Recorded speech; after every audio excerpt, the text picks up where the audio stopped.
আমাদের নির্বাচিত UP chairman Amir Hossain Reza দ্বারা বিভিন্ন হামলা, হুমকি ও হয়রানি সহ নানা রকম নির্যাতনের শিকার হয়ে আমরা আপনাদের দ্বারস্থ হয়েছি। তিনি ব্যক্তিগতভাবে একজন উগ্র, সন্ত্রাসী ও দুর্নীতিবাজ প্রকৃতির লোক হন। সুরমা ইউনিয়ন পরিষদের দায়িত্ব নেওয়ার পর থেকেই ক্ষমতার অপব্যবহার, কর্তব্য অবহেলা, দুর্নীতি, স্বজনপ্রীতি ও ইচ্ছাকৃত কুশাসন পরিচালনা করে যাচ্ছেন। আমরা নির্বাচিত হওয়া মেম্বার ও মহিলা মেম্বারগণের সাথে দুর্ব্যবহার, তুচ্ছতাচ্ছিল্য সহ আমাদেরকে অকথ্য ভাষায় গালিগালাজ করেন।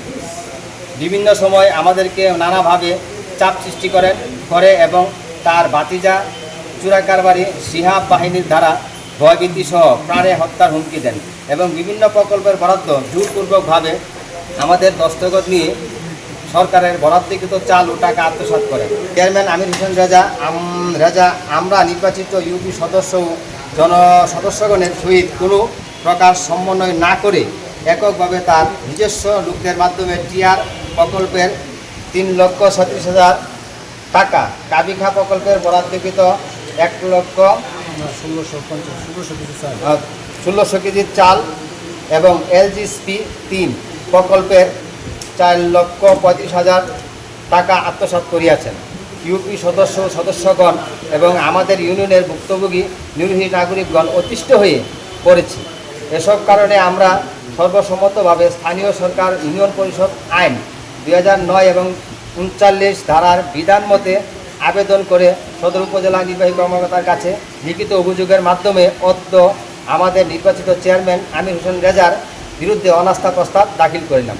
এরা এখন আমার সবাই বিরুদ্ধে, আমার বিরুদ্ধে বিভিন্ন ধরনের মিথ্যাচার তারা করবো, কারণ এটা তো তারা প্রুফ দিতে পারতো না। আর আমিও এটা যে আমি করছি না এই ধরনের প্রুফ আমার কাছে নাই, আর তারাও প্রুফ দিতে পারতো না যে আমি এগুলা করছি। গরিব মানুষ এটারে বিভিন্নভাবে এটারে বুঝে তারার লোকে গ্রুপ করে রাখে। চেয়ারম্যানরা দইরা রাখতে গেলে সবাই এক থাকতে হইব, চেয়ারম্যানরা সিবাত ফালাইয়া রাখতে গেলে একই থাকতে হইব। তাই আমরা সবাই এক থেকে মেম্বারের ভাই, চেয়ারম্যান একলা আমরা লোক খিতা করবো। তারা ওই ধরনের একটা যুক্তি খারাপ যুগে এরার লোকে মিলিশিয়া বিভিন্ন অজুহাতে এরারে দইরা রাখে। আমার যে আরো পাট, এই পাটের সাথে তারা মিলিয়া এইগুলা আমার বিরুদ্ধে তারা 13 মাসের সময় অনাস্থা দিছে। এইটার সময় 2 বছর 5 মাস ওই আমার চলে। আবার এরাই আমার পরিষদে আমার বিরুদ্ধে অনাস্থা আবার আনেন। এটা আমার আত্মসম্মান খুব লাগে যে আমি এইভাবে আমার সম্মান, তাহলে আমি নিজে ব্যর্থ।